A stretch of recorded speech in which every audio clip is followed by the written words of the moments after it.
گئے۔ بخاری شریف متن میں حضرت عباس کا نام نہیں ہے، لیکن شارحین محدثین نے حضرت عباس کا نام لکھا کہ حضرت عباس کو خواب میں ابو لہب ملا۔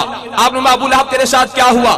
کہنے لگا منکرین مصطفیٰ کو جوتے لگتے اس بات کا قبر میں جا کر پتا چلا، پر ایک بات کہ جس رات پیارے آقا کی ولادت ہوئی تھی تو اس کی کنیز، اس کی غلامہ، اس کی لونڈی سویبہ نے کہا تھا ابو لہب اللہ نے تجھے چاند سا بھتیجا دیا ہے۔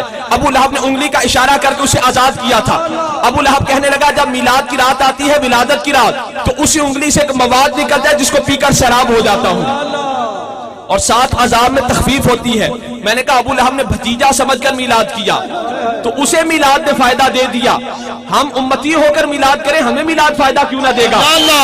اور علماء سے پوچھئے کہ حالت کفر میں کوئی کافر کتنی بڑی سے بڑی نیکی کرے اسے فائدہ نہیں ہوتا، اسے فائدہ نہیں ہوتا۔ حالت کفر میں کافر جب تک کلمہ نہ پڑھے بڑی سے بڑی نیکی کرے اسے فائدہ نہیں ہوتا، پر میلاد مصطفیٰ تجھ پر قربان جائے کہ حالت کفر میں کافر بڑی سے بڑی نیکی کرے اسے فائدہ نہیں ہوتا، پر میلاد مصطفیٰ ایسی نعمت ہے کہ اگر کافر بھی کرے تو فائدہ ہوتا ہے۔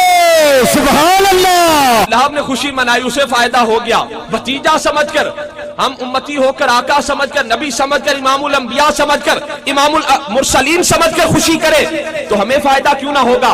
یہ تو حشر میں پتہ چلے گا کہ جب نامہ اعمال کھلیں گے، تیرے نامہ اعمال میں میلاد پر دھیلا بھی نہ نکلے اور ابو لہب کے نامہ اعمال میں سے کنیز کو، غلام کو آزاد کرنا نکلے تو ابو لہب کا مقابلہ نہیں کر سکے گا۔ تیرے پاس تو یہ جرت نہیں ہوگی کہ ابو لہب کو جواب دے کہ جب وہ سوال کرے گا کہ میں تو دشمن تھا، میں نے دشمن ہو کر میلاد کی خوشی کی، تو کلمہ پڑھنے کا دعوے دار تھا، اس کے باوجود خوشی نہ کی، تو ابو لہب کا سامنا نہیں کر سکتے، نہ اشکار مصطفیٰ کا سامنا کیا کرے گا؟